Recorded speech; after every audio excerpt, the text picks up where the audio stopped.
Magiging kapuso na ba si Nadine Lustre? Ito ang pinag-usapan ngayon matapos ang Zoom meeting ng aktres sa ibang executive ng GMA7. Ito na raw kaya ang umpisa na mapapanood na rin siya, hindi lang sa pelikula kundi magiging sa teleserye ng GMA7.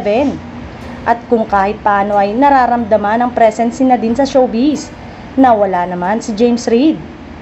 Pulos mga personal ang post niya kasama ang girlfriend na si Issa Pressman. Dito nakakaya ang chance muling maging active at makabangon ng showbiz career muli ni Nadine Lustre matapos ang hiwalayan sa ex na si James Reid. Wish nga ng ibang fans nila na magpaka-artista sana si Nadine dahil mahusay naman talaga siya. Isa si Nadine sa mga homegrown talent ng ABS-CBN. Dumaan siya sa love team stage sa karir nila ni James Reid na naging boyfriend din niya sa totoong buhay. Magkasama silang gumawa ng maraming TV at movie project bilang Jadine Love Team.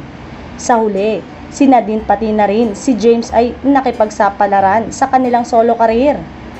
Nitong mga nakaraang taon, nakatutok ang aktres sa paggawa ng pelikula at lahat ng kanyang pagsusumikap ay nagbunga dahil sa mga acting recognition na natatanggap niya. Nagpahayag ng pananabik ang mga tagahanga ng aktres para sa kanyang paglipat sa Kapuso Network. Naghihintay ng hashtag Nadine Lustre Project. Komento ng isang fan. Sa ngayon ay wala pang pahayag ang aktres at maging ang GMA tungkol dito. Samantalang inamin ni Nadine Lustre sa isang panayam kamakailan na ang kanyang morena skin ay isang insecurity para sa kanya noon.